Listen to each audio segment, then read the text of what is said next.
सप्रेम जय भीम. मी वैभव छाया टॉक्स या आपल्या यूट्यूब चॅनलमध्ये आपल्या सगळ्यांचं खूप खूप स्वागत आहे. काही दिवसांपूर्वी राजा सोंडकरांची मुलाखत, त्याच्या आधी लक्ष्मण चव्हाणांची मुलाखत आपण या चॅनलवर पाहिली होती, तुम्हाला खूप आवडली. तर आज मी आलेलो आहे एका अशा व्यक्तिमत्वाकडे की ज्यांनी त्यांच्या आयुष्यातली 5 दशकं आंबेडकरी चळवळीला, पर्यायानं भारतातल्या समतेच्या चळवळीला दिलेली आहेत. आणि त्यातून जे उभं राहिलं आहे ते खरंच कशातच मोजता येणारं नाही आहे. भेटूयात आपण श्यामदादा गायकवाड सरांना. सर जय भीम, खूप खूप स्वागत आहे तुमचं. म्हणजे आज इथे मुलाखत घेण्यासाठी आलेलं आहे, पण माझ्या मतानुसार मुलाखत नाही, मला फक्त तुमच्याशी गप्पा मारायच्या आहे. गप्पा औपचारिक पद्धतीच्या, पण समजून घ्यायचं आहे की एक कार्यकर्ता म्हणून जगताना आयुष्यभराचा एक जो प्रवास आहे, तो प्रवास इथपर्यंत तुम्ही घेऊन आलेले आहात. तर समजून घ्यायचं आहे की श्यामदादा गायकवाडांचा हा प्रवास तुम्ही कशा पद्धतीने, तुम्ही स्वतःचा प्रवास कशा पद्धतीने सांगू शकता? मला व्यक्तिशः काही प्रमाणात आश्चर्य वाटतं की मी एकाहत्तरी ओलांडलेली आहे. मला विश्वास नव्हता की 70च्या पुढे मला जगता येईल म्हणजे मी जिवंत राहू शकेल. आयुष्यामध्ये एक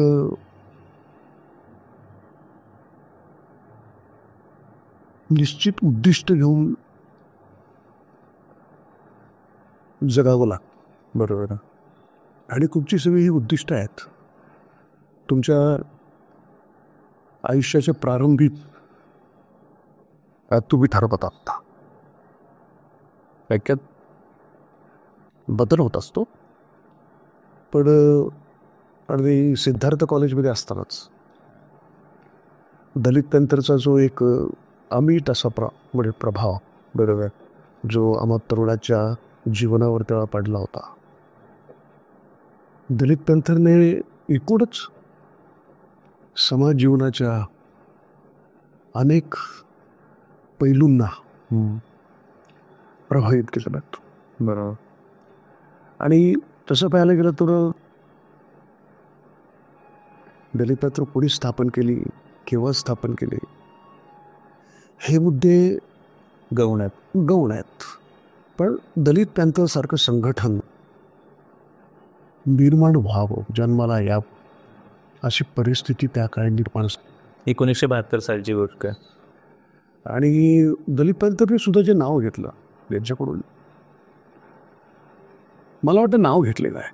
हो, प्रेरणा आंबेडकरी आहे. फक्त ते ब्लॅक पॅंथर होते आणि ब्लॅकचं काही दबदे नाव गेलं होतं. अर्थात दोन्ही संघटनांच्या भूमिकेमध्ये, कार्यपद्धतीमध्ये, वैचारिकतेमध्ये बराचसा फरक. आपण त्यावेळची जी परिस्थिती होती, आजची परिस्थिती फार बदलण्याच्यातलं भाग नाही. उलट दलित पॅंथरच्या जन्माच्या अगोदर जी परिस्थिती होती त्याच्यापेक्षा 100 पट परिस्थिती आजची भयावह आहे, बरोबर. त्यावेळेला आधी सगळ्या तरुणांनी एक स्वप्न पाहिलं होतं, समताधिष्ठित भारत. आणि काय झालेलं की आंबेडकरी चळवळीच्या प्रभावानं एक शिक्षित पिढी जी फुले आंबेडकरी समाजात दडपलेल्या समूहांच्या मध्ये निर्माण झाली, त्यातली दुसरी पिढी आमची आहे. तर बाबासाहेब त्यावेळेला त्यांच्या लिखाणामध्ये उपलब्ध होते. आणि तो जो वैचारिकतेचा जो स्रोत आहे त्याच्याबद्दल प्रचंड आकर्षण. दलित पॅंथरच्या स्थापनेमुळे विचार करणारा आणि कृतीरत असलेला जो तरुण आहे तो अगदी नैसर्गिकरित्या त्या संघटनेकडे ओढला गेला. सुरुवातीला अत्यंत छोटे खादी असं तिचं स्वरूप होतं, परंतु भागवत भारतात छोटेखानी जरी होतं तरी दलित पॅंथरने वैचारिक विश्वामध्ये, सांस्कृतिक विश्वामध्ये प्रचंड मोठी उलथापालट करून टाकण्याची होती. मुख्य म्हणजे असं की हा तरुण जो वाचणार आहे, समाजाचं नेमकेपणानं अवलोकन करणार आहे की विशिष्ट आंबेडकरांच्या दृष्टीवर तो लिहिता झाला होता. तो त्याच्या अभिव्यक्ती कविताबद्ध करायला लागला होता, रस्त्यावरच्या चळवळी करायला लागला होता. म्हणजे लिहिणारा, कविता करणारा, त्या पद्धतीने अभिव्यक्त होणारा रस्त्यावर सुद्धा उतरतो. अन्य अत्याचाराचं जे प्रमाण होतं त्या अगदी टोकाला भेटलेलं होतं. अनेक घटना घडल्या होत्या, त्यांचं काय मी आता उदाहरण देत नाही. परंतु प्रस्थापित अत्याचारी, सवर्ण अशा मूलतत्ववादी शक्तींच्या विरोधामध्ये हा नव्यानं तरुणांचा आंबेडकरांचा फोर्स उभा राहिला होता आणि आम्ही त्याच्यापासून दूर जाणं शक्यच नव्हतं. मला हेच विचारायचं आहे, तुमच्या कुटुंबाची एक लेगसी आहे, 6 भाऊ. मला त्यांच्यातल्या सगळ्यात लहान भावाकडे यायचं, पण ते नंतर. पण त्याच्या आधी हे विचारायचं आहे की तुमचे एक मोठे बंधू IAS ऑफिसर होते. हो. घरातले सगळेच भावंड चांगली शिकलेली. हो. मग तुम्हाला असं कधी वाटलं नाही का की बाबा मी पण सनदी अधिकारी व्हावं किंवा एखादा मोठ्या पदावर जाऊन व्यवस्थित आपलं एक सुखाचे आयुष्य घ्यावं? तुम्ही हा चळवळीचा मार्ग निवडण्याचं कारण काय? म्हणजे एक प्रत्येकाच्या आयुष्यामध्ये एक ट्रिगर पॉईंट असतो की नाही, मला पूर्ण वेळ इथे द्यायचं आहे. असं नाही आहे की बाबा तुम्ही सनदी अधिकारी झालात किंवा इतर कोणत्या पदावर गेलात, वकील झालात, तर तुम्ही चळवळीचं काम करू शकत, असं नाही आहे. पण तुम्ही पूर्ण वेळ कार्यकर्ता बनण्याचं, वैचारिक कार्यकर्ता बनण्याचं हे ठरवण्यामागचा पॉईंट काय होता आणि ते कसं तुमच्या एकूण विचार प्रक्रियेत आलं? कसं आहे, मी स्वतः अनुभवत होतो. हे अपरिहार्य होणार होतो की तुमच्यामध्ये एक शिक्षित वर्ग किंवा सुशिक्षित वर्ग लागतो. तयार झाल्याच्या नंतर त्याच्यामध्ये सनदी अधिकारी होणं, विविध प्रकारचे सनदी अधिकारी म्हणजे IAS होणं, IAS होणं, IPS होणं किंवा IRS होणं, बरोबर, IFS होणं, डॉक्टर्स होणं, इंजिनियर होणं. Yes, absolute. हे सगळं अपरिहार्य होतं, होणारच होतं. ते एक नवा मध्यम वर्ग आंबेडकरी समाजात तयार होत होता. हे सगळं अत्यंत काय म्हणतात त्याला की एक वेगळंच असं विलोभनीय असं स्थित्यंतर होतं आंबेडकरी समाज. बरोबर. बाबासाहेब आंबेडकरांनी ज्या चळवळी उभ्या केल्या, बाबासाहेब काय लायब्ररीतले विद्वान नव्हते. बरोबर. बरं, ते मूलतः त्यांच्या चळवळी त्या अंगानं चळवळीच्या विकासाच्या स्थित्यंतरांना न्याय देण्यासाठी लिहायचे. रस्त्यावरची आंदोलनं बाबासाहेबांनी केले. अरे, आणि त्यांनी संशोधनात्मक ग्रंथही, संघटनाही उभ्या केल्या. बरोबर. आपण एक लक्षात घेतलं पाहिजे की बघा, ही RSSची स्थापन झालेली आहे ना, ही टिळकांच्या मृत्यूनंतर स्थापन झालेली आहे. मला असं वाटतं की काँग्रेस या संघटनेमध्ये, त्यावेळेच्या पक्ष संघटने, त्यावेळेचा जो काँग्रेसवरती जी पकड होती ना, ती टिळकवादी लोकांना, अशा नेत्यांची होती. बरोबर. आणि त्यात छोटंसं संघटन होतं ते. गांधी भारतात आल्याच्या नंतर आणि गांधींच्याकडे काँग्रेस गेल्यानंतर ती एक मास मुवमेंट झालेली आणि तिच्यामध्ये ब्राह्मणेतर समाज मोठ्या संख्येनं काँग्रेसमध्ये गेलेला आहे. आणि ब्राह्मण्यत्व असलेल्या लोकांना असं वाटतं की आपली मक्तेदारी संपुष्टात येते आणि त्या भीतीपोटी त्यांनी राष्ट्रीय स्वयंसेवक संघाची स्थापना. बरोबर. पण राष्ट्रीय स्वयंसेवक संघ काय असणार आहे, उद्या त्याचं स्वरूप कसं असेल, त्याची वैचारिकता देशाला कशी मारक आहे, समतेच्या कशी विरोधात आहे, चातुर्वयने दिष्टीत प्रतिस्थापक कसे, हे बाबासाहेबांना नेमकं कळलं. बरोबर. त्यामुळे त्यांनी या फंडामेंटलिस्ट फोर्सेसना रिटॅलिएट करण्यासाठी 2 वर्षानंतर समता सैनिक दलाची स्थापना केली. बाबासाहेबांचं पहिलं जे संघटन आहे 23-24 बहिष्कृत हितकार्य, बरोबर, ते संघटन एक जातीय नाही आहे. त्याचे जर आपण सगळे पदाधिकारी जर पाहिले तर बहुजातीय आहेत. बरोबर. सगळ्या बहिष्कृत आहेत. हां, आणि अध्यक्ष जे होते ते चिमणराव सेटलवाड होते. तिस्ता सेटलवाड यांचे आजोबा नाही, पणजोबा. नंतर बाबासाहेबांनी ज्या चळवळी केलेल्या आहेत तोपर्यंत अस्पृश्य समाजाला एकूणच भारतीय समाजातल्या राजकारणात, संस्कृतीकरणामध्ये काडीची किंमत नव्हती, रेकग्निशन नव्हतं, ओळख नव्हतं. बाबासाहेबांनी अस्पृश्य समाजाला जागतिक राजकारणाच्या पटलावरती आणलं आणि रेकग्निशन केलं. ते खूप महत्त्वाचं स्टेटमेंट आहे. या अस्पृश्यांच्या राजकारणाला बाबासाहेबांनी जागतिक राजकारणाच्या पटलावर आणले. हेच, आणि त्यामुळे आपण बघतो 14 तळ्याचा संघर्ष वेगळा आहे.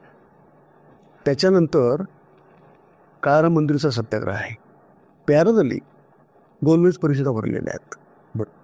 आणि प्रत्येक गोलमेज परिषदेमध्ये बाबासाहेबांचं नेमकेपणानं म्हणणं आहे की आम्हाला राजकीय प्रतिनिधित्व पाहिजे.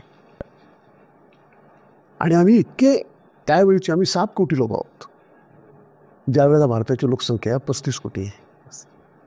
तमाम अस्पृश्य, सगळ्या मागास जाती आणि जमाती. येस. आणि ते रेकग्निशन त्यांनी त्यावेळच्या ब्रिटिश साम्राज्यवादी सत्तेकडून मिळवतो. त्याचाच अटळ परिणाम जो आहे पुणे करारात झाले. बरोबर. पुणे कराराबद्दल बऱ्याच लोकांची मतभिन्नता असू शकतं, परंतु एका मर्यादित जो काय अवकाश राजकीय, सांस्कृतिक, हजारो वर्षापासून नाकारलेल्या अस्पृश्य समाजाला बाबासाहेबांनी प्राप्त करून दिला, बरं का. आणि त्याचा परिणाम म्हणून ठीक आहे, राखीव मतदारसंघ का होईना, स्वतंत्र मतदारसंघ नाही मिळाले, पण राखीव मतदारसंघ का होईना ते मिळाले. सुरुवात झाली, चंजू प्रवेश झाला. आणि गांधीजींना तो करार करावा लागला. मी असं म्हणतो की गांधीजींची हत्या करण्यामागे जे फंडामेंटलिस्ट हिंदुत्ववादी होते RSSचे, त्यांची अनेक कारणं असते गांधींच्या हत्येमागचं, पण पुणे करार सुद्धा एक महत्त्वाचा तारा. पुणे करार महत्त्वाचा आहे. आणि तुम्ही बघा 35च्या नंतर 35ला भारत करार झालेला आहे. बरोबर. 36ला शेड्यूल झालेलं आहे तयार. ॲब्सोल्युटली. आणि मग हे सगळे अस्पृश्य समूह हजारो जातींच्यात विभागलेले, त्यांचं एक शेड्यूल तयार करावं. शेड्यूल तयार, तेव्हापासून आपण शेड्यूल आणि शेड्यूल शेड्यूल. मला याच्यावरच घ्यायचं आहे की तुम्ही आता जसं म्हणालात की बाबासाहेबांनी अस्पृश्यांच्या राजकारणाला जागतिक पटलावर आणलं. का सर्व अधिकार मिळवून दिले, हक्क मिळवून दिले, संविधान सभेमध्ये स्वतःचं इन्क्ल्युजन असो, संविधान लिहिणं असो, त्यांचा 1956पर्यंतचा त्यांचा सगळा प्रवास, इथपर्यंत आपण बाबासाहेब नेहमी अभ्यासात आलेलो आहोत. याच्यामध्ये एक महत्त्वाची गोष्ट जी तुमच्या बोलण्यातूनही आता अप्रत्यक्षरित्या जाणवली आणि आपणही त्या गोष्टीचा अभ्यास करत असतो, ती अशी की बाबासाहेबांनी महाडच्या 14 तळ्याच्या आंदोलनानंतर जे काही नंतर मिळवलेलं आहे, जे काही आपल्याला मिळवून दिलेलं आहे, ते सगळं डिप्लोमसीच्या बळावर मिळवून दिलेलं आहे.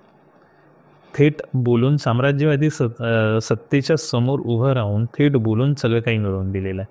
तर इतका मोठा वारसा, इतकं मोठं एज्युकेशन आपल्याकडे असताना आपण 56 नंतर ते आजतागायत आपण नेहमी डिप्लोमसीमध्ये किंवा तहामध्ये आपण का हरत आलो आहोत?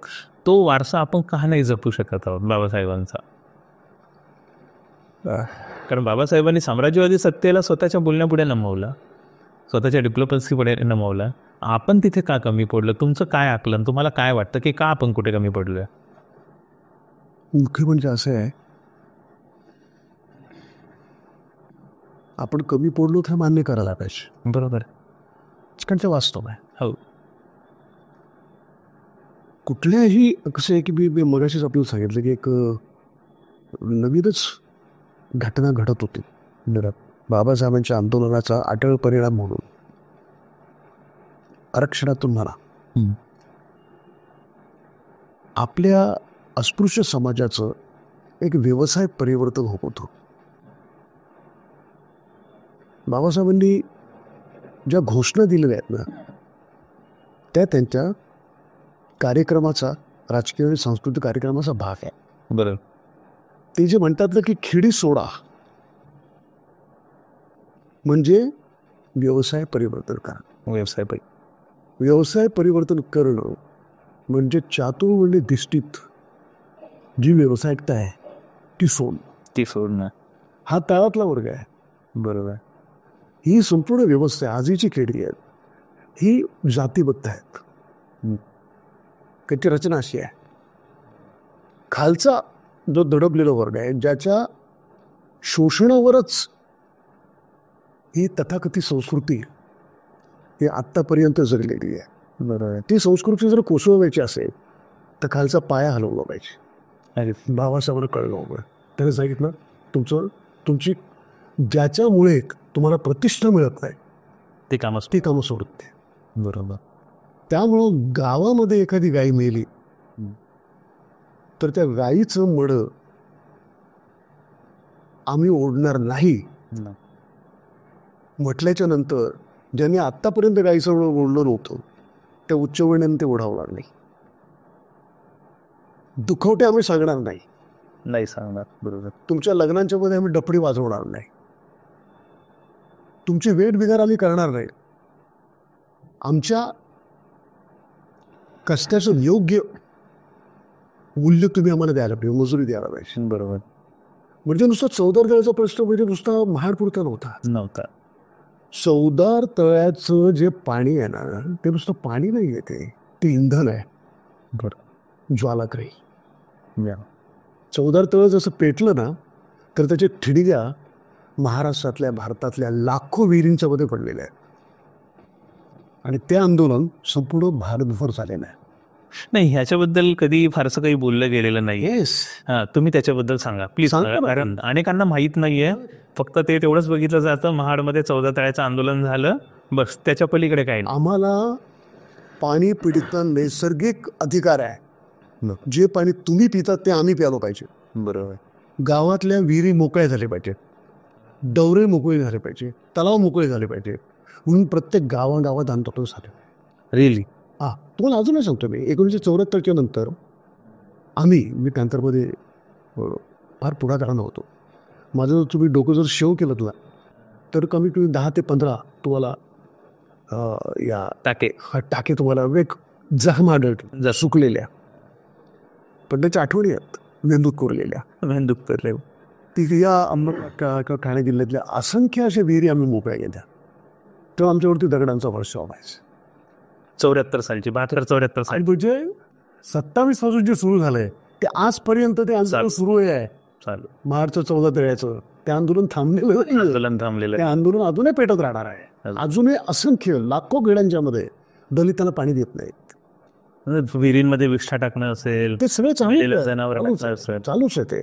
म्हणून माझं कसं म्हणणं होतं की बाबासाहेबांनी जे जे काय केलं ना, त्यावेळी डोळ्यासमोर त्यांचा हा हजारो वर्ष दडपलेला समूह ठेवला.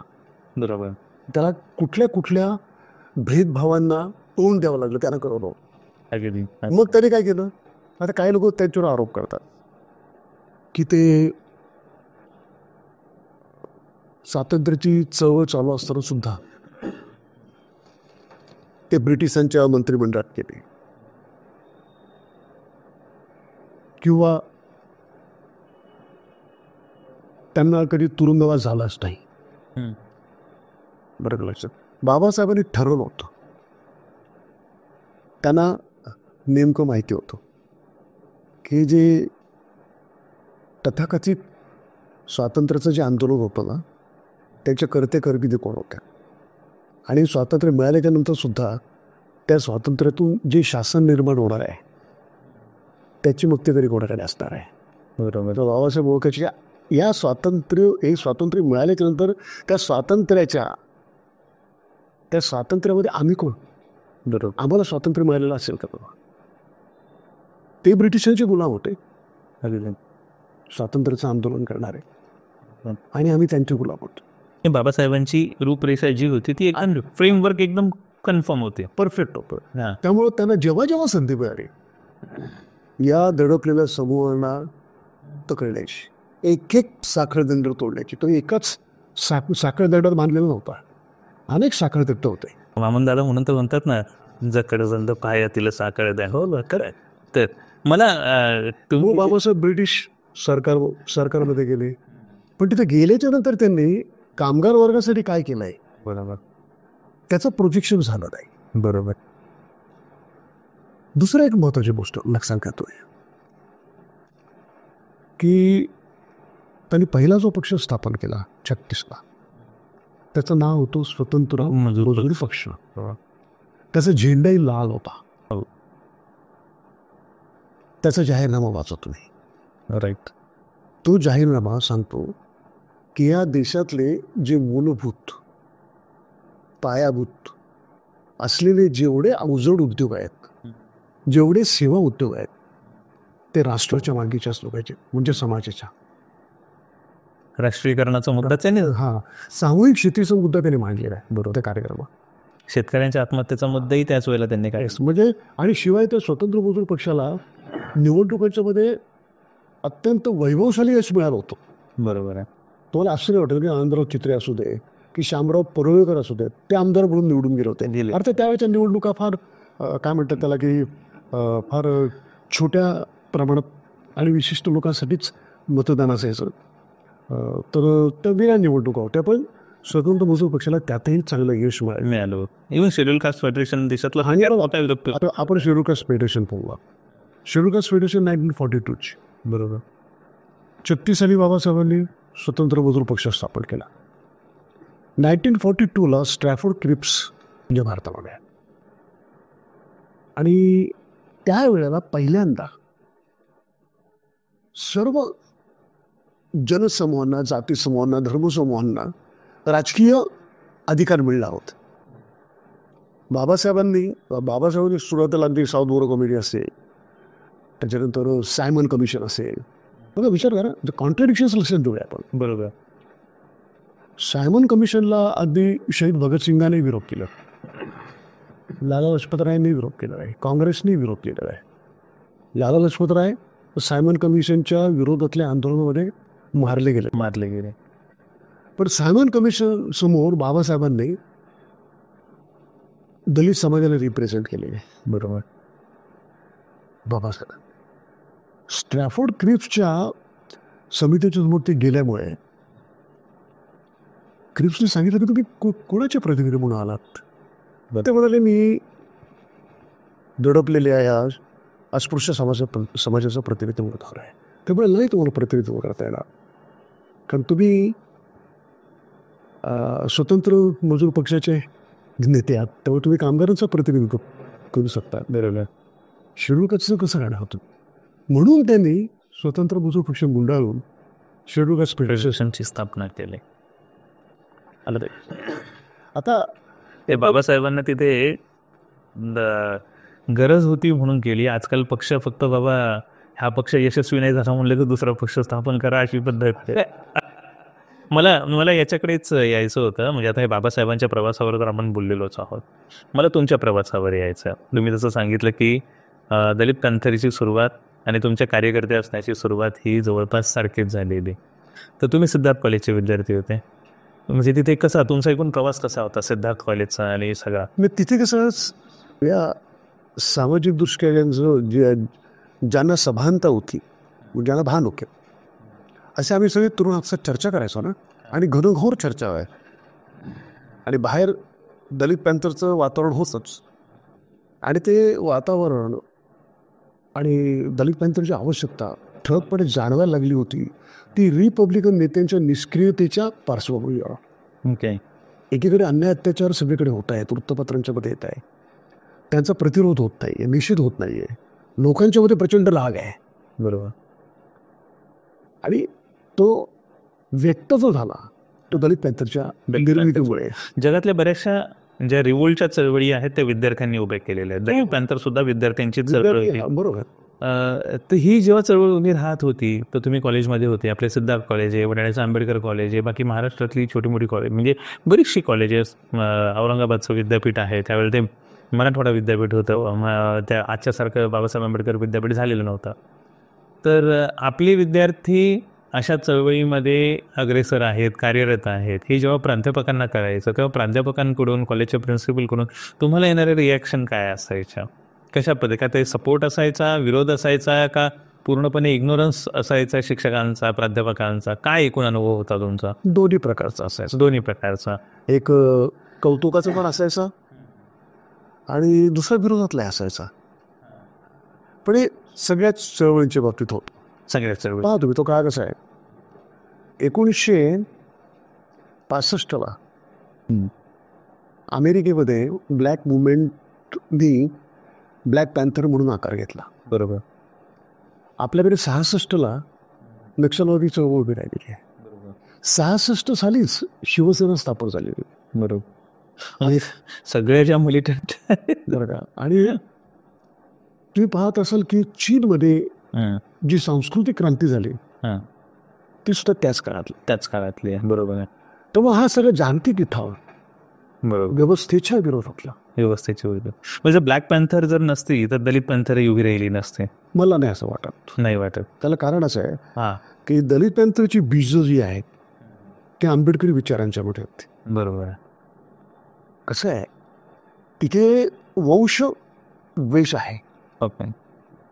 पण वंशद्वेष तसं सगळं अमेरिका आहे ना, ही मायग्रंट लोक, स्थलांतरित लोकांचाच देश आहे. देश येतो तिथे स्वतःची कुठे तिथले जे मूळचे लोक आहेत, रेड इंडियन्स, जर आपण इंका म्हणतो, माया म्हणतो, हे जे लोक आहेत, अशा हजारो तिथल्या एतद्देशीय जमाती आहेत.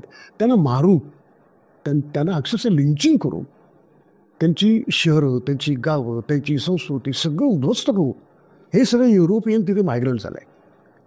आणि त्याने काय केलं, प्रचंड मोठ्या प्रमाणात त्यांना जमिनी मिळाल्या.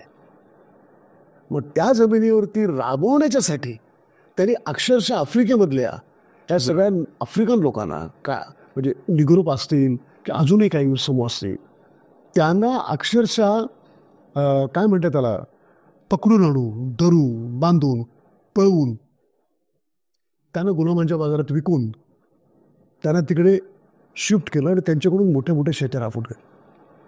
अमेरिकेचं जे वैभव आहे ना आत्ताचं, त्याला सगळं आफ्रिकन लोकांचं रक्त लागलेलं आहे. बरोबर. भारतातही तसंच आहे.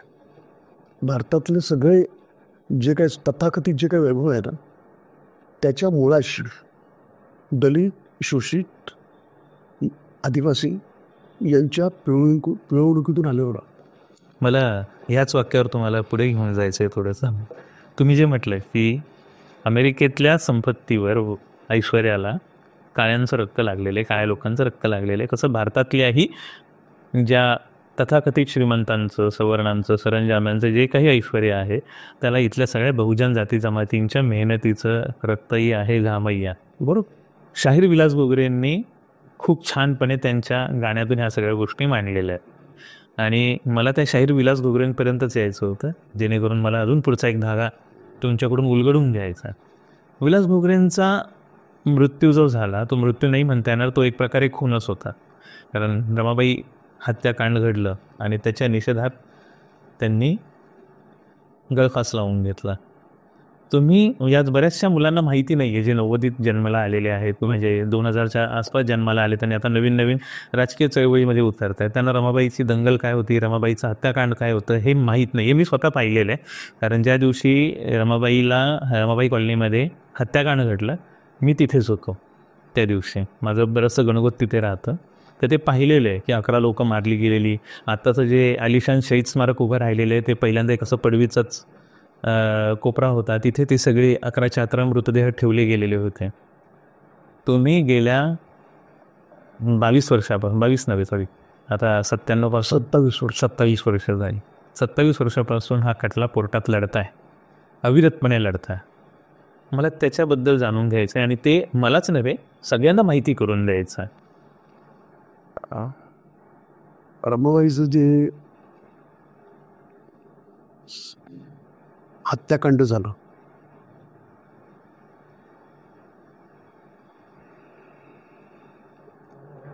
तर त्यावेळेस जे शासन होतं ना ते भाजप शिवसेना युतीचं शासन होतं. बरोबर. खरं म्हणजे रमाबाई आंबेडकर नगर ही एक अत्यंत लढाऊ अशी वस्ती आहे. आंबेडकरी चळवळीचं सिटॅडल म्हणू आपण त्याला. कुठेही भारतात दलितांवर अत्याचार झाले की रमाबाई आंबेडकर नगरचे आंबेडकरवादी अनुयायी हे त्याला ताबडतोबीने प्रतिक्रिया द्यायचे, रिॲक्शन द्यायचे. बरोबर. इथे श्रीरामपूरला अहमदनगर जिल्ह्यात जेव्हा बाबासाहेब आंबेडकरांच्या पुतळ्याची विटंबना झाली त्याचे सुद्धा तीव्र असे प्रतिसाद रमाबाई आंबेडकर नगरमध्ये उमटले. बरोबर. झालं काय 11 जुलै 2097 की आपण रमाबाई शिरत असताना एक बाबासाहेबांचा पुतळा होता, बस छोटासा पुतळा होता, अर्धाकृती बसतो. तिथल्या सगळ्या कार्यकर्त्यांनी लोकवर्गणीतून उभा केलेला. हो. प्रॉमिनंट कार्यकर्त्यांनी आणि चौकात तो पुतळा देवी पवार चौकाच्या समोर. हा नाही, दिवी पवार चौक मागे, हो सॉरी, तो मागे राहतो. एंट्रीला गंधकुटीच्या समोर. कुठेच्या समोर म्हणजे लागूनच. आणि त्या पुतळ्याच्या पाठीत ते पोलीस चौकी आहे. हो. आजही असं असताना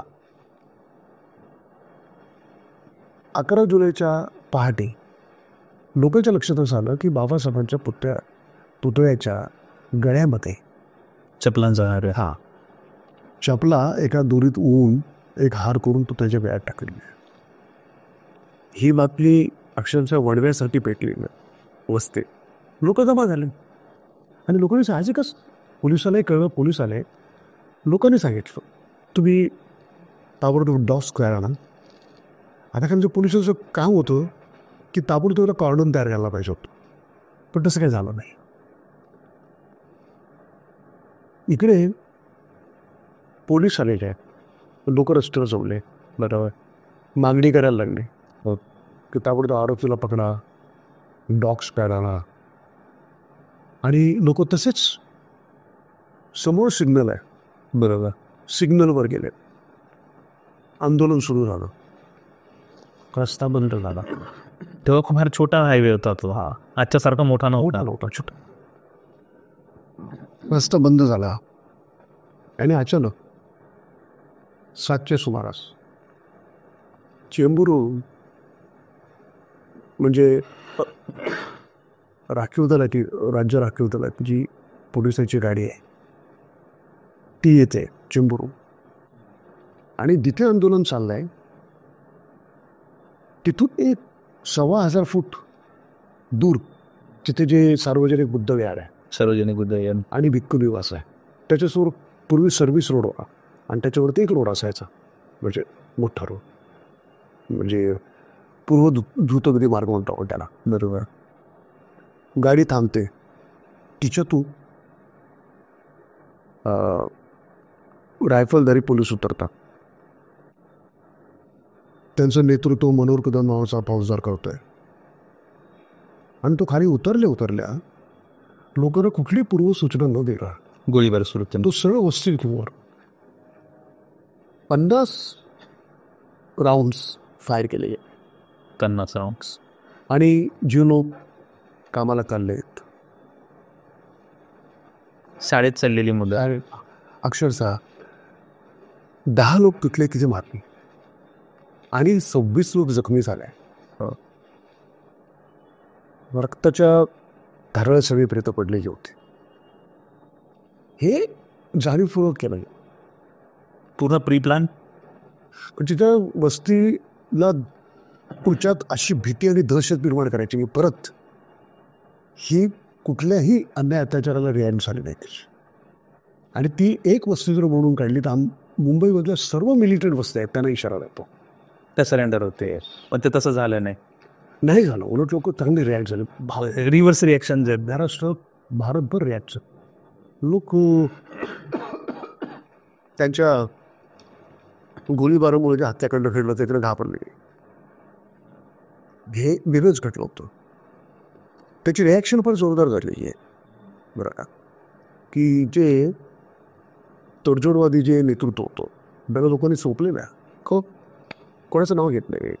मी घेऊ शकतो. हां, कसं आहे की एका रूममध्ये मी आणि आता जे जवळजवळ 1-2 नेते आता नाही आहेत, आम्ही सगळेच एका रूममध्ये होतो आणि बाहेर अक्षरशः आम्हाला शेकडो अत्यंत काय म्हणतात त्याला,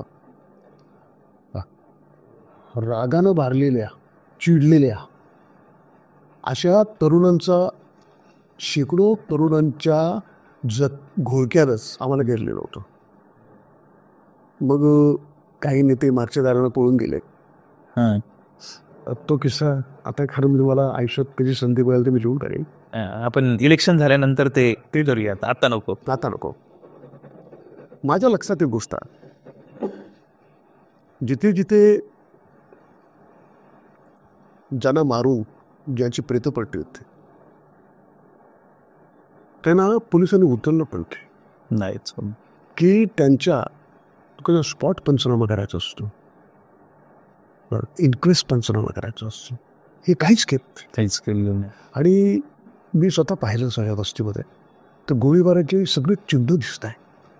लोकांच्या घरामध्ये घुसलेल्या आहेत गोळ्या. काय डॉक्टर होता बघा त्याच्या. हो हो, त्यांच्या घरात घुसले, कपाट आम्हाला लागलेलं. हां, तुम्ही त्या तो विभाग तुम्हाला माहिती. हो, मला हेच सांगायचं होतं, म्हणजे विचारायचं होतं की तुम्ही आता पुरावे पण सांगितले, घटना कशी घडली हेही सांगितलं.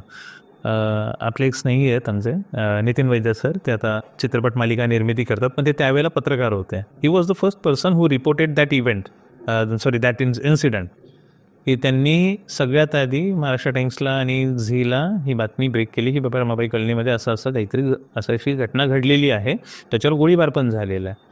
तर मला चांगलं आठवतं, दूरदर्शनवर त्या संध्याकाळी पोलिसांनी येऊन सांगितलं की हा जमाव येऊन टँकर पेटवत होता म्हणून आम्हाला गोळीबार करावा लागला. पण त्यांच्या बातमीमध्ये, वैद्य सरांच्या बातमीमध्ये असं कुठेच काही नव्हतं. त्यांनी सांगितलं की नाही, पोलिसांनी डायरेक्ट अटॅक केलेला. माझा प्रश्न इथून सुरू होतो की आज 27 वर्ष झाले कोर्टामध्ये हे सगळे पुरावे मांडले जात आहे, कोर्टामध्ये सातत्याने सांगितलं जातं आहे, सगळ्या गोष्टी बोलल्या जात आहेत. या दरम्यानच्या काळामध्ये 6 सरकारं येऊन गेली, तरीसुद्धा हा खटला अजून निकाली लागलेला नाही आहे, अजूनही मनोहर कदम मुकाटा. का असं होतं?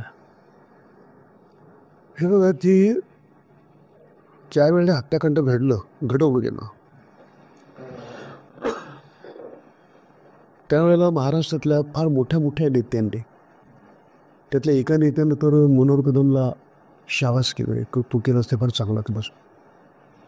कारण तिथं म्हणे टँकर होते, हे लोक ते टँकर पेटवायला निघाले होते आणि तिचं त्या टँकरचा म्हणजे LPG भरलेल्या टँकरचा जो स्फोट झाला असता तर अनेक किलोमीटरच्या सर्कलमध्ये मुंबई ब्लास्ट झाली असती आणि कित्येक माणसं मेली असती, अशी स्टोरी रचण्यात आली. त्यामुळं आम्ही असं ठरवून की नाही, काय खरं घडलंय, कसं घडलं हे समोर यायला पाहिजे. आणि तेवढ्यामध्ये शासनानं गुंडेवर आयोग जाहीर केला. बऱ्याच जवळजवळ सर्वच दलित पक्षांनी, काही संघटनांनी त्याच्यावर बहिष्कार टाकला. काय कारण नव्हतं, कारण बहिष्कार टाकला आणि आपली बाजू जर चौकशी आयोगासमोर आली नाही तर निश्चितपणे आपल्या विरोधामध्येच निवाडा येऊ शकतो. बरोबर आहे. म्हणून आम्ही ठरवलं की नाही, की जायचं चौकशी आयोगाच्या समोर जायचं. भाई संघाऱ्यांनी तिथेच आंदोलन केलं होतं ना, केस काढून. प्रत्येकाने आपापल्या फरीने आपापल्या प्रवृत्तीनं आंदोलनं केलेली. आहे. परंतु जे नेमकं काम करायचं होतं, गुंडेवर कमिशन समोर जाणं ते तुम्ही केलं. त्याच्यासमोर सगळे साक्षी पुरावे आणले. यासाठी एक अक्षरशः शॉकमध्ये असलेल्या वस्तीतल्या लोकांना बोलतं करण्याच्यासाठी आपल्याला खूप कष्ट पडले. आणि जे जखमी आहेत त्यांनाच आम्ही साक्षीदार म्हणून पुढे घेतो. पण त्यातल्या बऱ्याच जणांना गुन्हेगार म्हणूनच कोर्टाने आणलं. हा काय प्रकार होता? सांगतो ना मी.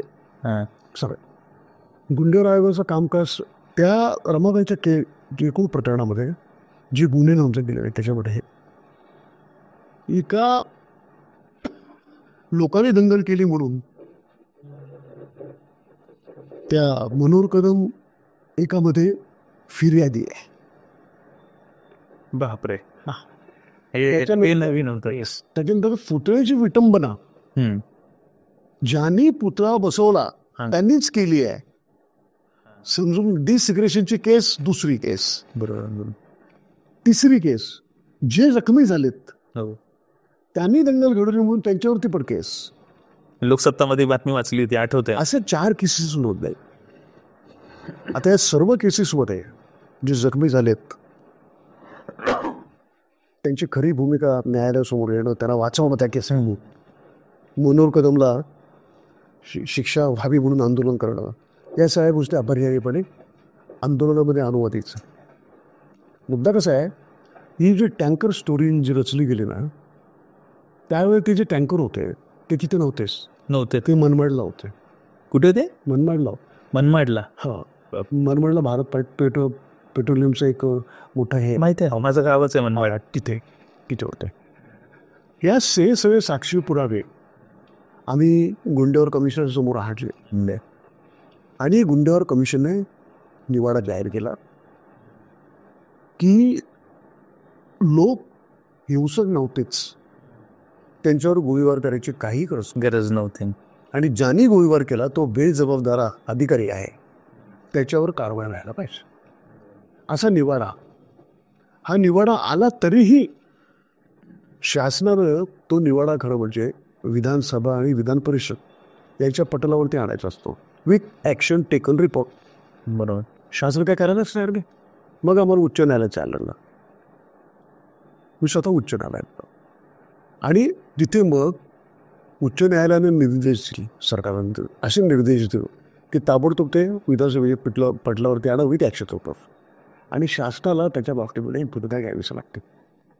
आणि अगदी अनिच्छेनं शासनानं मनोहर कदमवरती 304 प्रमाणे गुन्हा दाखल केला आणि त्याला सस्पेंड केलं. फक्त त्याला सस्पेंड केलं, आणि त्याच्यावरचा जो गुन्हा दाखल झाला तो गुन्हा चालवण्याच्यासाठी आम्ही एक रमाबाई आंबेडकर नगर हत्याकांड विरोधी न्याय सहाय्यक समिती स्थापन केली होती. आम्ही शासनाला त्या बाबतीमध्ये रमाबाईच्या लोकांच्याकडून प्रतिनिधित्व केलं, आणि 2 महत्त्वाचे वकील हे शासनाला अपॉइंट करायला लावले. त्याच्या अगोदर गुंडेवर कमिशनमध्ये प्रख्यात वकील प्रभाकरजी हेगडे यांना आम्ही स्वतःहून विनंती केली की आमच्या समाजासाठी तुम्ही आमची बाजू मांडण्यासाठी या कमिशनसमोर राहा, आणि ते आले. त्यांना काही आपल्यातल्या काही वकिलांनी मदत केलेली आहे. तर कसे की ही या पूर्ण एक मिनिट मी डिस्टर्ब करतो. या पूर्ण प्रकारात उज्ज्वल निकम कुठे नव्हते ना? उज्ज्वल निकम होते ना, ते विरोधकांच्या वकील होते, विरोधकांच्या बाजूने होते. हो. हे सगळ्यांना माहीत पडलं पाहिजे, कारण रमाबाई विरोध आवलेला आहे त्या माणसाला. आंबेडकर नगरच्या लोकांच्या विरोधात त्याने वकीलपत्र घेतलं होतं उज्ज्वल निकमांनी. उज्ज्वल निकमांनी, आणि ते भर कोर्टामध्ये अत्यंत काय म्हणतात त्याला की हेटाळणीयुक्त अशी वक्तव्य करायची. गव्हर्नरचं इतकं मोठं हत्याकांड झालं, त्याच्या इतका गाजावाजा होत नाही, हे इन्फे किती माणसं मारलेली आहे, इथं फक्त 10 माणसं मिळाली आहे, असं फक्त 10 माणसं मिळली. काय एवढं मोठं काही बोलायचे काही बोलायचं. परंतु हेगड्याने सगळ्यांना सरळ करून ठेवलं होतं. ओके. आणि अशा पद्धतीनं ते कपलो असताना तिथे निखिल बाबे पण यायचे, उमेश जाधव यायचे सतत त्या सगळ्या प्रक्रियेमध्ये. आणि तो जो निवाडा मिळाला, मला वाटतं दलित हत्याकांडांच्या बाबतीमध्ये मला असं वाटतं की पहिल्यांदा वस्तुनिष्ठ निष्पक्ष असा निवाडा पहिल्यांदा मिळाला आयोगासमोर. मग कोर्टात प्रकरण कुठपर्यंत? कोर्टामध्ये प्रकरण, मग त्याला आम्ही मनोहर कदमला जन्मठेपेची शिक्षा ठोठावली जाईपर्यंत आम्ही त्या केसचा पाठपुरावा केला.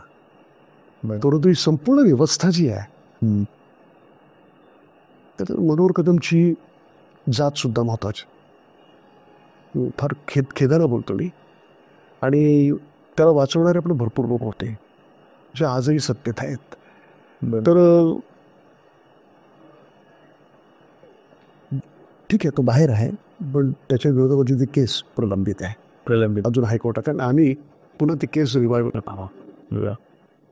तुमचा एक स्वभाव आहे की तुम्ही एखाद्या गोष्टीला जेव्हा कायद्याच्या पातळीवर घेऊन जातं तेव्हा ती पूर्णपणे घेऊनच जातं, म्हणजे तिचा प्रवास पूर्ण करतात, मी त्याशी मध्येच सोडत नाही. माझा वैयक्तिक अनुभव असा आहे की मी अनेकांना पाहिलेलं आहे की फक्त सुरुवातीला एक रिॲक्शन द्यायची, त्याच्यानंतर गप्प बसायचा. तसंच तुम्ही सोनई हत्याकांडामध्ये सुद्धा उभे राहिलेले आहात, तुम्ही जवखेड्याच्या हत्याकांडामध्ये सुद्धा उभे राहिलेले आहात.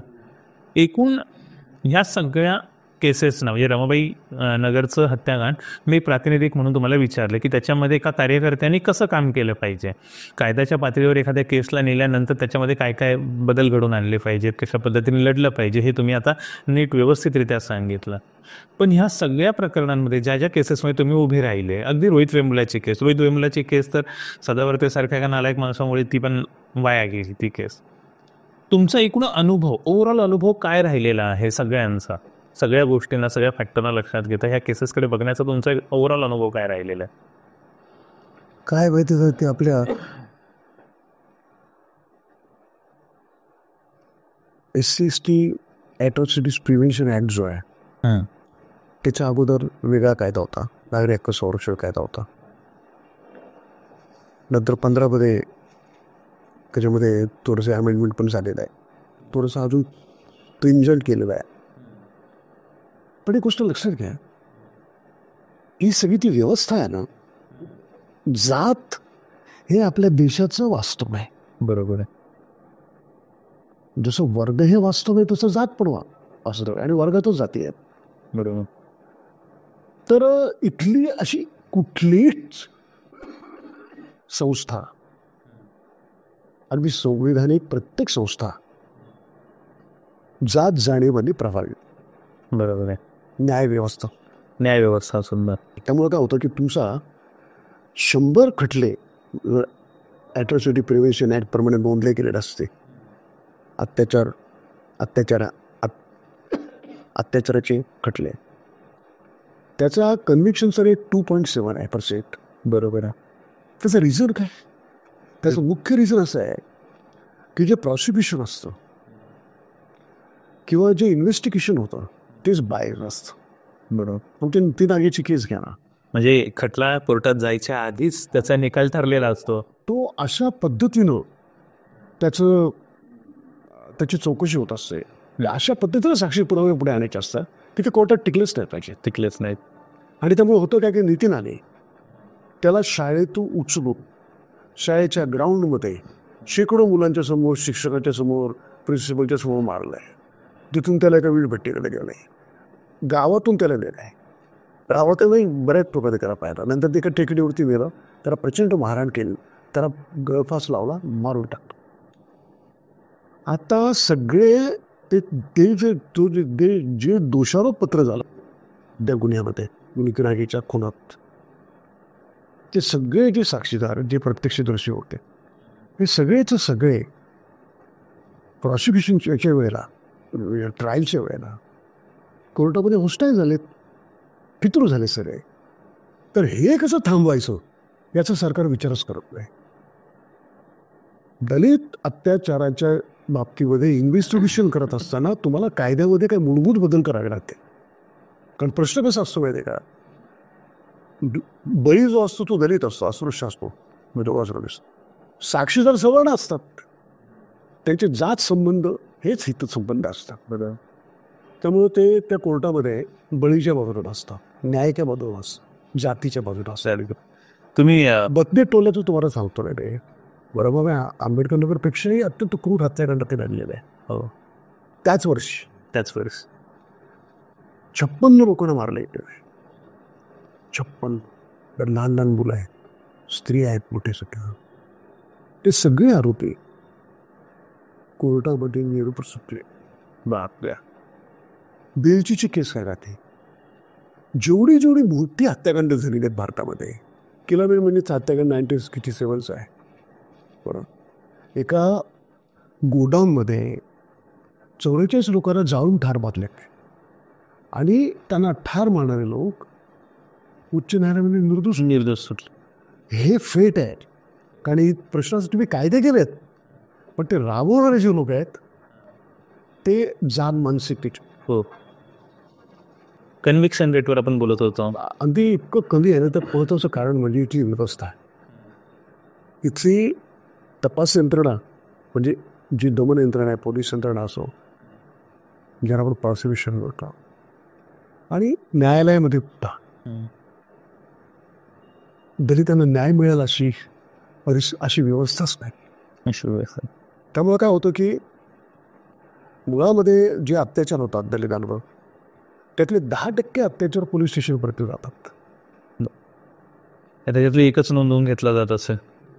तर 10% जे अत्याचार तिथे जातात आणि त्यांची ही अवस्था खैरलांची सारख्या प्रकरणात आहे. ते सरळ म्हणजे ॲट्रॉसिटीचं प्रकरण असताना एक कुटुंब वाईपआउट केलेलं आणि अतिशय निर्घृणपणे आणि सगळ्या गावाने केलंय. गावाने सामूहिक बलात्कार. सामूहिक म्हणजे मी म्हणतो की ते लिंचिंग आहे. पण ॲट्रॉसिटी प्रिव्हेन्शन ॲक्ट प्रमाणे गुन्हा नोंदला गेला नाही. ते ॲट्रॉसिटी प्रिव्हेन्शन ॲक्टची अजून किती अवहेलना व्हायला पाहिजे. रमाबाई आंबेडकर नगरमध्ये सुद्धा ॲट्रॉसिटी प्रिव्हेन्शन ॲक्ट प्रमाणे गुन्हा नोंदला गेलेला नाही. आणि ती ट्रॅजेडी आहे. आमच्या चळवळीतला पहिला त्यातच भागवत जाधव त्याच्या डोक्यावरती कोणी दगड मारला तो आरोपी अजूनपर्यंत सापडलेला नाही. रमाबाई आंबेडकर नगरमध्ये पुतळ्याची विटंबना कोणी केली तो आरोपी अखेर भेटलेला नाही. ही आमच्या केसेसची ट्रॅजेडी आहे. बरं, काय या केसेसचा पाठपुरावा करावा लागतो. सगळी साक्षी पुरावे अशा पद्धतीनं न्यायालयामध्ये सादर केले जावे की जेणेकरून जे गुन्हेगार आहे, आरोपी आहेत, त्यांना दंडसंहितेप्रमाणे सजा ठोठावली जाऊ शकते. पण तसं होत नाही. कारण एकूण न्यायालयामध्ये जो खटला चालतो तो इतक्या बाह्य प्रभावांनी दडपणाखाली असतो. त्याच्या बाबतीमध्ये ना न्यायालयाला चित्त असते आणि ना प्रॉसिक्युशन कन्सेप्ट. आता हे होत चाललंय. आपला म्हणजे हा जो आपला समाज आहे तो धागा होता. पण ज्या पद्धतीने एक कायम स्वरूपाची अशी की यंत्रणा उभी राहिली पाहिजे. न्यायालयीन हे सगळे खटले आहेत ते व्यवस्थितपणे चालवण्याच्यासाठी जे विक्टिम्स आहेत त्यांना मदत करण्यासाठी, त्यांना संरक्षण करण्यासाठी वगैरे त्या बाबतीमध्ये साधनांची प्रचंड वाहन आहे. पण तरी पण अपुऱ्या साधनांनी हे मला तुम्ही जे म्हणाले की साधनांची प्रचंड वानवा आहे. भीमा कोरेगावचं प्रकरण तर आत्ता घडलेलं होतं. पूर्वीसारखं असलेलं वातावरण आत्ता नाही आहे. आता पटकन कम्युनिकेशन होत आहे, लोकांपर्यंत जाता येत आहे, सोशल मीडियासारखं टूल आपल्या हातात आहे. थोड्याफार प्रमाणात का होईना प्रत्येकाच्या हातात एक किमान पैसा आलेला आहे, किमान एक पगार आहे. आधीसारखी तरी भीषण परिस्थिती नाही आहे की बाबा आज काम केलं तरच खाणं होणार आहे, असंही नाही आहे काही. तरी देखील म्हणजे थोड्याफार प्रमाणात रिसोर्सेस वाढलेले असताना देखील भीमा कोरेगावच्या प्रकरणामध्ये अजूनपर्यंत का म्हणून आपल्याला न्याय मिळालेला नाही आहे. ती जी दंगल घडली त्या दंगलीच्या नंतर अनेक लोकांनी आपले राजकीय नेतृत्व उदयाला आणले. अनेकांनी त्याच्यावर एक चांगल्या पद्धतीनं त्याचं कॅपिटलायझेशन करून घेतलेलं आहे. पण ते तेवढ्यापुरतंच होतं. नंतर ते प्रकरण कोर्टात कुठे गेलं, काय झालं याबद्दल कुठेच काही ऐकायला मिळत आहे. तुम्ही ती केस लढताय कोर्टामध्ये. शांत होता वाटतं. म्हणजे मी थोडंसं अक्षर घेतलं तर चालेल ना? हो प्लीज. तुम्ही त्याला दंगल म्हणावात. ती दंगल नाही, हल्ला होता सुनियोजित. कसं आहे की दंगलीमध्ये दोन्ही घटक एक दुसऱ्याच्या विरोधात असतात. आय करेक्ट नाही मस्त आहे. ओके, बरोबर. इथे त्या कोरेगाव भीमाच्या लढाईचा 200वा द्विशतकीय स्मृतिदिन होता. त्यामुळे मोठ्या संख्येने लोक जाणारे शासनाला माहिती आहे. बरं, पण त्याच्या अगोदर काय घटना घडलेल्या आहेत, तिथे वडूगावात काय घटना घडल्या, प्रत्यक्ष त्या कोरेगावात काय घटना घडल्या, पेरणे गावात काय घटना घडल्या, हे पोलीस यंत्रणेला माहिती असूनही पोलीस यंत्रणा तितकी सजग राहिली नाही. तर पोलीस यंत्रणा सामील होती त्यांना. तसा आरोप केला तरी काय गैर नाही. कारण त्यावेळेला मुख्यमंत्रीपद आणि गृह खातं एकाच माणसाच्या हातात होतं. आणि तेच सांगतो की लोक गेलेले आहेत आणि आपण जाताना सहकुटुंब जातात, सहकुटुंब जातात तिथे. नाही, मी याच्यासाठी असा प्रश्न विचारला. अगोदर हां. तिथल्याच्या उंच उंच इमारती आहेत बाजूच्या, घरात कोणी दगड आणून ठेवत नाही. ठेवत नाही, गच्चींच्या वरती दगड ठेवलेली आहेत. त्याच दिवशी गोरेगावचा बाजार बंद केलेला आहे, मार्केट बंद आहे. त्याच्या अगोदर ॲट्रॉसिटीचे गुन्हे वडू गावात घडलेले आहेत. हं. ते गोविंद गायकवाड जे होते, ज्याने संभाजी महाराजांच्या अंत्यविधीला प्रचंड धोका पत्करून त्यांचा जीव पण दिला. त्यांनी तो आपल्या दलितांच्या वस्तीच्या बाजूलाच त्यांचा अंत्यविधी केला आहे. हो, तिथं एक सोकॉल स्मारक झालेलं आहे. तोही इतिहास पुसण्याचं काम करणारे जास्त गट आहेत. गोविंद गायकवाडांचा म्हणजे गोविंद महाराजांचा इतिहास पुसण्याचं काम करणारे जास्त गट आहेत. पर्टिक्युलरली भिडे, संभाजी भिडे आणि मिलिंद एकबोटे यांनी त्या सगळ्या परिसरामधल्या तथाकथित उच्चवर्णीय तरुण टोळ्या त्यांना भडकावून ठेवलेला होता. आणि मग तो एकतर्फी हल्ला आंबेडकरी जेलवर झालेला आहे. या दोन्ही जे भीमा कोरेगावमध्ये जो हल्ला झाला, त्या हल्ल्याचा पॅटर्न हा मला तोच वाटतो किंवा तोच जाणवला जे वरळीत झालेलं होतं. बरं, मोर्चा निघाला की गच्चीवरून सोडा बॉटल, काचा, त्याच्यानंतर दगडं आणि भागवत जाधवच्या डोक्यावर पाटा, हे सगळं फेकण्यात आलं होतं. सेम पॅटर्न हा इथेही 2018ला भीमा कोरेगावमध्ये तिथल्या स्थानिक जे नागरिक होते त्यांच्या घराला. तेच म्हणायचं आहे हां, की 6 डिसेंबरला बाबरी मस्जिद उद्ध्वस्त करणाऱ्या ज्या शक्ती आहेत, हां, त्याच शक्तींनी कोरेगाव भीमामध्ये सुद्धा तेच काम केलेलं आहे. म्हणजे ते बरोबर टायमिंग बघतात. ते टाइम एकाच दगडात 2-3 बरेच पक्षी मारायचं असतं त्या. असा उद्देश होता की त्याच्यामुळे ज्या दंगली भारतभर पेटतील 6 डिसेंबरला, हां, आणि 6 डिसेंबरला लाखो लोक बाबासाहेबांच्या अनुयायी चैत्र दादरला येतात. तर मग ते पुन्हा येणार नाहीत, उद्ध्वस्त होतं. अशा तऱ्हेचं एक सगळं कॅल्क्युलेटेड कारस्थान असतं. आणि या सगळ्या मूलतत्वावधी शक्ती आहेत, त्यांनीच कोरेगाव भीमाचा तो हल्ला घडून आणला. नंतर मग आयोग जाहीर झाला. आयोगासमोर आम्ही समर्थपणे आंबेडकरी समाजाची बाजू मांडत आहोत. ॲडव्होकेट किरण चन्ने, राहुल मकरे, बिजीतू सोडे. प्लीज परत एकदा सर, बनसोडे सर तर बदलापूरचे आहेत आपले. जरा वकिलांची नावं जरा तुम्ही एकदा व्यवस्थित परत सांगा. स्पेसिफिकली होतो ना. हां, ॲडव्होकेट किरण चन्ने, ओके. राहुल मकरे आणि आमचे बीजी बनसोडे. तिघेच आहेत. हो, आणि तिघांनीच सुरुवातीपासून त्या खटल्यामध्ये म्हणजे त्या आयोगासमोर पुणे आंबेडकरी जनतेची बाजू मांडलेली आहे. सगळं वास्तव समोर आणलेलं आहे. कोरेगाव भीमाचा इतिहास हा आयोगासमोर रेकॉर्ड केला गेलेला आहे. त्यांनी वडूचा इतिहास सगळं आणि त्याच्यासाठी आम्ही तुम्हाला सांगतो मी इतका प्रचंड अभ्यास सर्व कार्यकर्त्यांनी वकिलांनी मिळून केलेला आहे की या सगळ्या धर्मांध जातींध मूलतत्वादी जी शक्ती आहेत, ॲसिस्ट, त्यांना आम्ही अक्षरशः आयोगासमोर डेकेड केलेलं आहे. आणि मला खात्री आहे अजून 2-3 महिने होते, बरं का, तो कदाचित काय इकडे तरी थोडासा होईल, परंतु त्याचा अत्यंत चांगला अहवाल रिपोर्ट आयोगाचा जनतेसमोर शासनाला आणावा लागेल. कदाचित हे जर जातीवादी शासन आताचे जे शासन आहे ते जर राहिलं तर कदाचित तो अहवाल येणार. अहवाल जर त्यांनी दडपला तर आश्चर्य वाटत. श्रीकृष्ण अहवालाचं काय झालं आहे, दडपून टाकले तर अहवाल. दडपून टाकतात ते लोक.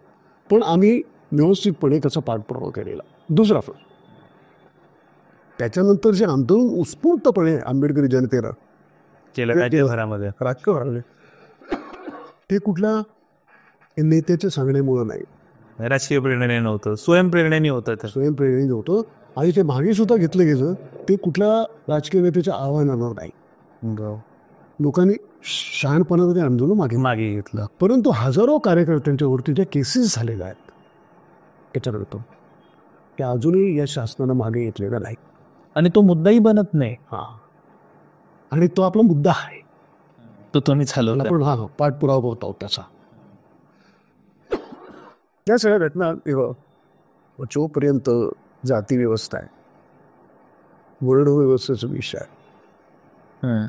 मनोवादी जहर तुमच्या मेंदूत आहे तोपर्यंत जाती अत्याचार होत राहा. बरोबर. आणि तुम्हाला मात्र मनूला संपवायचं असेल, ही व्यवस्था जातीबद्ध व्यवस्था संपवायची असेल, चातुर्वर्ण्य व्यवस्था संपवायची असेल, तर प्रदीर्घ असा आंबेडकरवादी लढा तुम्हाला तीव्रपणे पुढे न्यावा लागेल. ॲब्सोल्युटली. अजिबात न थकता. अजिबात न थकता आंबेडकरवादी लढा पुढे न्यावा लागेल. आपल्या मुलाखतीच्या सुरुवातीला तुम्ही म्हणाला होतात की आंबेडकरी प्रेरणेच्या लोकांनी दलित पॅन्थर सुरू केली. भले ती ब्लॅक पॅन्थर असेल, नाव फक्त चेंज केलं, पण आंबेडकरी प्रेरणेने ती सुरू झालेली होती. एक जुना झगडा चालू असतो, दलित की आंबेडकरी, दलित की आंबेडकरवादी. ह्या 2 शब्दांपैकी कोणता शब्द वापरायचा? कारण आताची जी नवीन पिढी आहे ती म्हणते की आम्हाला आंबेडकरवादी म्हणून ओळख ही फार योग्य वाटते, कारण दलित ही स्थितीवाचक ओळख आहे. स्थिती बदलत असते, आम्ही संघर्षरत आहोत, आम्ही दळणं भरडणं सोडलेलं आहे. तर तुमचा एक अनुभव, तुमचा एक अभ्यास याबाबत तुम्ही काय सांगू शकता, काय बोलाल? हे बघा, दलित हा शब्द जो आहे ना, हा तुमची एकूण सामाजिक व्यवस्था आहे तिचं निदर्शक असं शब्द आहे. बरोबर. आणि ही अवस्था आंबेडकरी हा जो शब्द आहे ना, हा शब्द तुमचं वैचारिक निदर्शक आहे.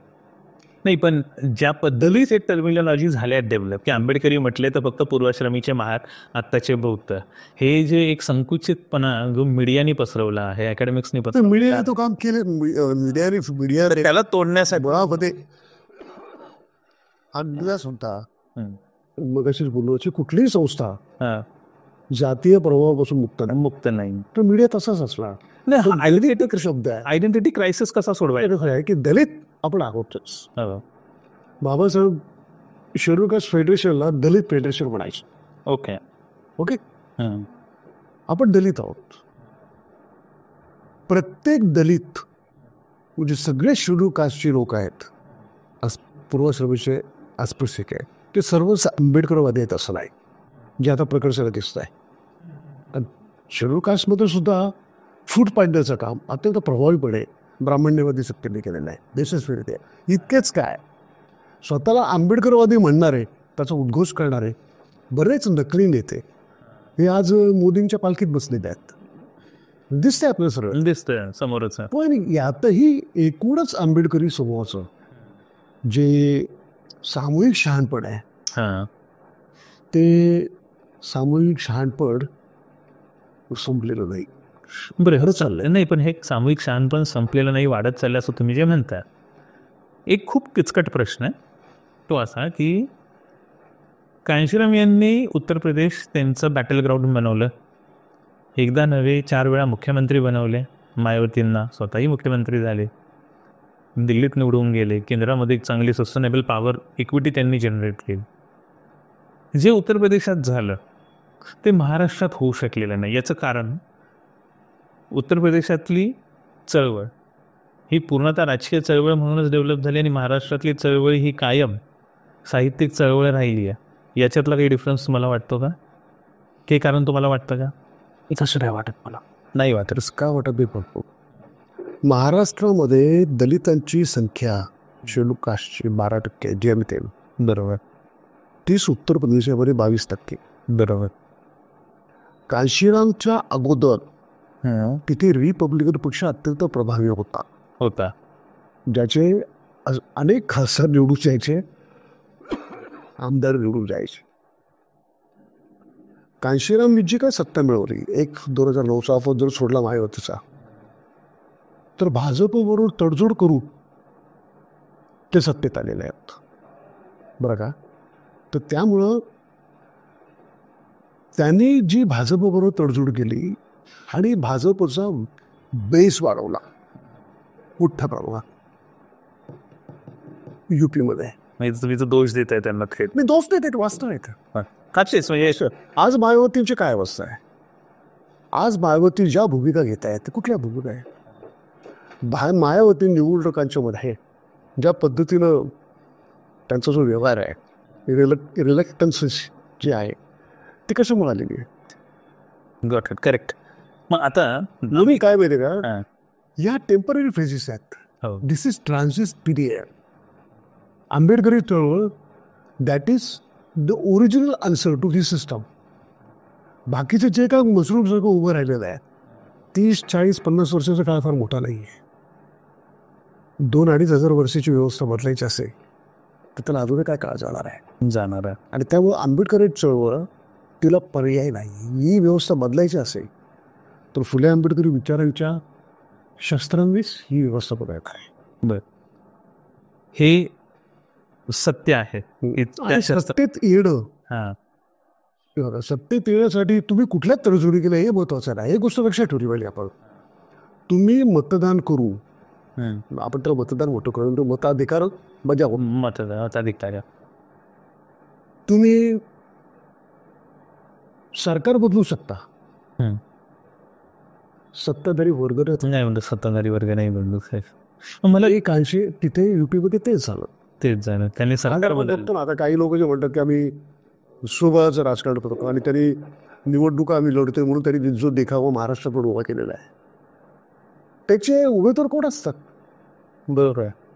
हां, प्रस्थापित पक्षाचे उमेदवार ज्यांना तिकीट नाकारलेलं आहे, त्यांना इथे तिकीट मिळतं, निवडणुकात ते पडतात, निवडणुकात पडून सुद्धा प्रचंड पैसा कमवतात आणि पुन्हा आपल्या ओरिजिनल पक्षामध्ये राहतात. वंचित आघाडीबद्दल बोलताय. हा, त्याच्यासारखेच काय पक्षाच्या बाबतीत. बरं, ठीक आहे. तर कसं आहे की मुद्दा कसं आहे की मी मान्य करतो, मान्य केलं पाहिजे आपण की आपण निवडणुकांच्या पातळीवर महाराष्ट्रामध्ये फार अपयशी ठरलो. साधनांची कमतरता आणि एक महत्त्वाचा फॅक्टर लक्षात घ्या, नव्यानं जो मध्यम वर्ग जो आपल्या समाजात निर्माण झालेला आहे त्याला त्याचेच प्रश्न हे समग्र दलितांचे प्रश्न वाटतात. तसं नाही. हा एक पातळसा थर आहे, तो समग्र दलितांना रिप्रेझेंट नाही करू शकत. करेक्ट. पण काय झालेलं आहे, साहित्यिकांचा वेगळा कंपू, विचारवंतांचा वेगळा कंपू. मला आश्चर्य काय गोष्टीचं वाटतं की आम्ही काय होतो, आम्ही जर शिक्षक झालो मग आमची doctor Babasaheb Ambedkar teachers association आहे. आम्ही इंजिनियर झालो की doctor Babasaheb Ambedkar engineers association. दरवेळा आम्ही कुठल्याही खात्यात गेलो, डॉक्टर त्याची संघटना उभी करा, बरोबर, प्राध्यापक त्याची संघटना उभी करा, साहित्यिक सुद्धा त्यांची संघटना उभी करा. मुद्दा असा आहे की जे कष्ट करणारे जे दलित आहे, जे स्कायवर खरेल राहतात, जे सिग्नल नाक्यावरती त्यांची अवस्था वाईट आहे, असंख्य असंघटित कामगार आहेत, जास्त करून ते दलितच आहेत. भूमिहीन शेत मुसुड आहे. कुठले इंजिनियर त्यांना का ऑर्गनाईज करत, प्राध्यापक समर्पित होऊन या कष्टकरी वर्गाला ऑर्गनाईज का करत? बरोबर. ते फक्त आपापल्या सुखवस्तू वर्गाने ऑर्गनाईज करतात. त्याच्यात आंबेडकरांनी मुवमेंट पुढे जाणार नाही. म्हणून आंबेडकरी चळवळीमध्ये आमूलाग्र असं परिवर्तन घडवावं लागेल, बदल घडवावा आहे. मला यालाच धरून प्रश्न विचारायचं होतं की तुमचा आजवरचा एवढा मोठा प्रवास राहिलेला आहे, कामगार नेते म्हणून तुम्ही काम केलेलं आहे, दलित नंतरपासून तुमची सुरुवात झालेली आहे, विद्यार्थी दशेपासून सुरुवात झालेली आहे, तुम्ही चांगले विचारवंत आहात, विचारक आहात, अभ्यासक आहात, तुम्ही कायद्याच्या पातळीवर लढत आहात, तुम्ही वकिलांचं संघटन आहे, रिक्षा चालकांचं संघटन आहे, नाका कामगारांचं संघटन आहे.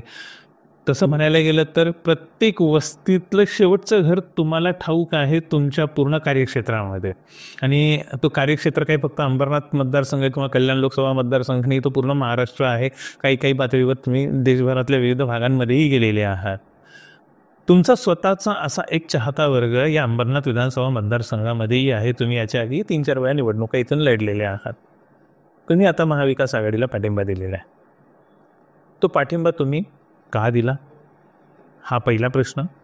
आणि दुसरा प्रश्न, तुमच्यासारख्या माणसाला सभागृहात असणं फार गरजेचं आहे. कारण ज्या वेळेला गुंडेवार आयोगाचा प्रश्न येतो किंवा भीमा कोरेगावच्या आयोगाचा आता प्रश्न आहे, त्यावेळेला सभागृहामध्ये तुमच्यासारख्या माणसाची, तुमच्यासारख्या प्रतिनिधीची उपस्थिती असणं आवश्यक आहे. अशा स्थितीमध्ये महाविकास आघाडीकडून तुमच्या नावाचा विचार का केला गेला नाही?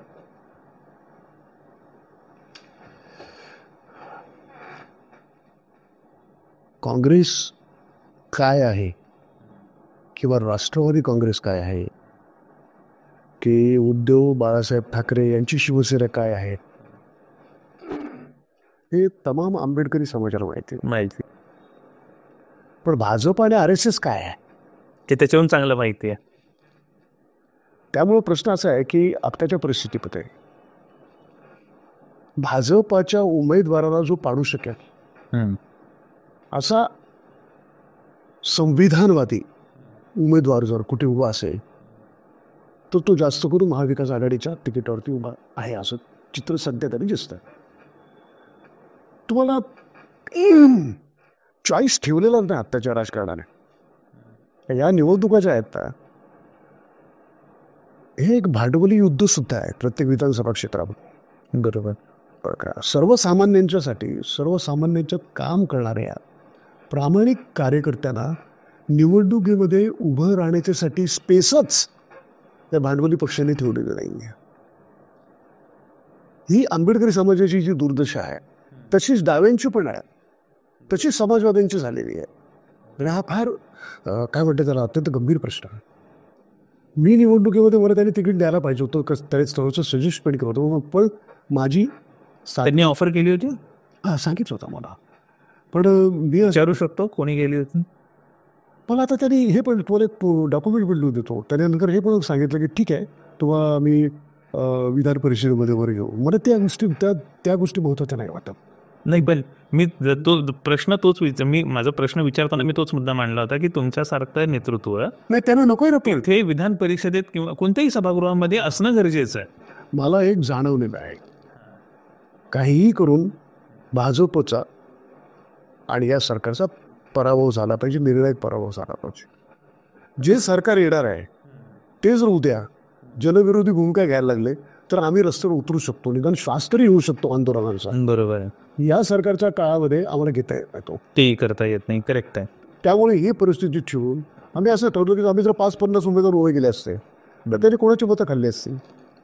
आणि ही फार आता काट्याची टक्कर आहे. 1-2 हजारामध्ये सुद्धा उमेदवार फडूश विजय पराजय होऊ शकतो. त्यामुळे आम्ही शहाणपणा निर्णय घेतला असं आम्हाला वाटतं. मला असं वाटतं की सध्याच्या काळात स्वबळाचा विचार करून राजकारण करणं अत्यंत चुकीचं आहे आंबेडकरी समाजात. कारण बाबासाहेबांनी सुद्धा पाठ अपाठ अशा पद्धतीने विवेचन केलं. ते म्हणाले की तुम्हाला आघाडी करूनच निवडणुकाचं राजकारण करतात. निवडणुकाचं हे बाबासाहेब म्हणाले. बरोबर. बरं का. आणि आता जर आम्ही स्वबळाचा विचार करणं म्हणजे सरळ जात्यांत धर्मांत फॅसिस्ट मूळ तत्वावली आंबेडकरद्रोही आणि मनोवादी लोकांना निवडून देण्यासाठी रस्ता कार्य करून देणं. बरं. आणि आपली मतं वाया घाला. बरोबर. ती मतं वाया जाऊ नये म्हणून आम्ही लोकसभेतही काम केलं. त्याला चांगला आम्हाला रिस्पॉन्स मिळाला. आम्ही प्रागतिक रिपब्लिकन आघाडी तयार केली जिच्यामध्ये रिपब्लिकन अनेक घटक आंबेडकरी अनेक संघटना सामील झाल्या. त्याचा चांगला परिणाम झाला. अनेक सिव्हिल सोसायटीज आमच्या बरोबर आल्या.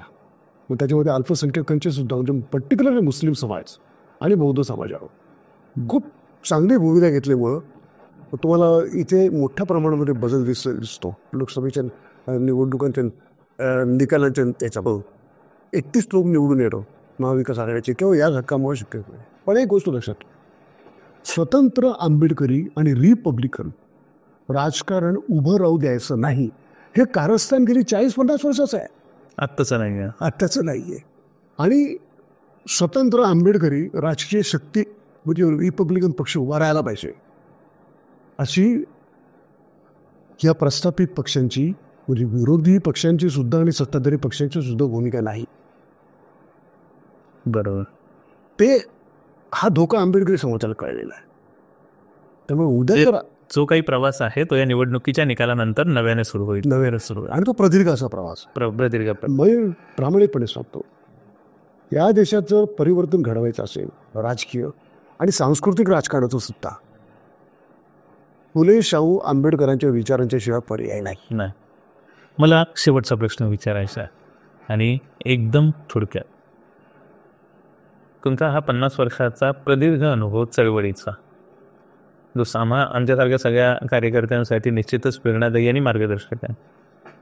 पण तुम्ही काय संदेश द्याल नव्याने चळवळीत येणाऱ्या विद्यार्थ्यांसाठी, चळवळीपासून प्रेरणा घेणाऱ्या लोकांसाठी एक कार्यकर्ता म्हणून स्वतःला डेव्हलप करताना स्वतःमध्ये काय पद्धतीचे बदल केले पाहिजेत, स्वतःला कसं अपग्रेड केलं पाहिजे आणि स्वतःला कसं डेव्हलप केलं पाहिजे? मी काय कोणाला संदेश वगैरे देण्याच्या भानगडीत त्या पडत, जे मला वाटतं ते मी सांगतो का आता. कारण प्रश्न कसा आहे की मी आता जरी बरेच लोक म्हातारे झाले म्हणून आम्हाला वाटतं, मी म्हातारा नाही. वी गेट माणूस विचारांनी म्हातारा होतो. हो, मला जो तरुण जरी 21-22 वर्षाचा असला, 25 वर्षाचा, उच्च विद्याविभूषित जरी असला, पण त्याला जर शाहू फुले आंबेडकर माहिती नसेल हां. तर त्याला मी अडाणी सोस. आपलं विद्यापीठच ते आहे कीर्तनाचं. तर कसं आहे की हे प्रस्थापितांच्या विद्यापीठामध्ये तुम्ही उच्च विभूषित नमू शकाल, हां. परंतु हे आपलं चळवळीचं जे विद्यापीठ आहे फुले शाहू आंबेडकरांचं, हो, त्या विद्यापीठाचे तुम्ही अभ्यासक आणि स्नातक व्हायला पाहिजे. बरोबर आहे. तो आपला श्वास आहे. व्यवस्था बदलण्याचं खरं खुरं रसायन आंबेडकरी विचार आहे आणि त्याला तुम्हाला टाळता येणार नाही. सांगते. आत्ताची जी तरुणांची पिढी आहे, मी त्यांना दोष देत नाही, पण ती चंगळवादामध्ये, आणि चंगळवादाचं जो आणखी एक महत्त्वाचं साधन म्हणजे हे स्मार्ट, याच्यामध्ये बुडालेली आहे. त्याच्यामध्ये बाहेर आहे. तो मोबाईल आणि व्हॉट्सॲपमधून बाहेर या आणि वस्त्यांच्यात जा, तेव्हा रियालिटी चेक मिळेल. तेव्हा समजेल की आपल्या समाजाची अवस्था काय ना आणि आपल्याला काय करावं लागतं. Yes, absolutely absolutely. आणि नाही, खूप छान पद्धतीने तुम्ही हे सांगितलं की रियालिटी चेक सगळ्यांनी घेतला पाहिजे. ग्राउंडवर गेल्याशिवाय तुम्हाला समाजाची आणि एकूण जी राजकारणाची खरी अवस्था आहे ती कळणार नाही. आणि व्यक्ती केंद्रित होऊ नका. हां, आपलं आजच्या परिस्थितीमध्ये आमचे तरुण जास्तीत जास्त करिअरिस्ट होत आहेत हो. आणि व्यक्ती केंद्रित होत आहेत. करिअरिस्ट असणं काही वाईट नाही, पण व्यक्ती केंद्रित. पण करिअर हेच अंतिम ध्येय असू नये. हो, ॲब्सोल्युटली. ते जगण्यासाठी असावं. जगण्याचं जगणे कशासाठी असावं हो, हे ठरवलं पाहिजे. आता कशी वाटली मुलाखत तुम्हाला? कसं आहे, तुम्ही प्रश्न विचारले हां, आणि मी सुद्धा त्या प्रश्नाच्या अनुषंगानं माझ्या कुवतीप्रमाणे त्याची उत्तर दिली. आता ते तुम्हाला कशी वाटली ते मला नाही, मला तर आवडले, पण आणि लोकांना कसं वाटेल. आणि याच्यामध्ये कसं आहे की समजा चुकून चुकून नाही म्हणता येणार, ओघानं हो घान जर काही लोकांच्याबद्दल मी काय प्रतिक्रिया दिली असते तर ते काय मुद्दामून असं दिलेलं नाही आहे. तो वास्तवाचा भाग होता आणि कोणाला दुखवण्याचा माझा हेतू नव्हता. जे काय मी स्वतः 50-52 वर्षाचे मुलं आहे, खूप खूप तुरुंगाचा अंधारसुद्धा खूप खूप पाहिला नाही. त्यात विशेष काय नाही. आंबेडकरी चळवळीमध्ये काम करणाऱ्या, या व्यवस्थेच्या विरोधात काम करणाऱ्या माणसाला यातना ठरलेल्या असतात. बरं का, ते येतात. सह्यात्मा चुकलेलं नाही तर. तुमचं आयुष्य म्हणजे यातनांचा प्रवासच असतो. दादा, खूप खूप धन्यवाद. मला अपेक्षा आहे, म्हणजे मला असं वाटतं की बाबा तुम्हाला आवडलं असावं हा संवाद आपला, आणि लोकांनाही हा संवाद खरंच निश्चितपणे आवडेल. दादांची मुलाखत तुम्हाला कशी वाटली याबद्दल मला कमेंट सेक्शनमध्ये नक्की कळवा. मुलाखत आवडली असेल तर चॅनल लाईक, सबस्क्राईब करायला विसरू नका आणि सगळ्यांना शेअर करा. भेटूयात नवीन एपिसोडमध्ये. तोपर्यंत बाय बाय. थँक्यू.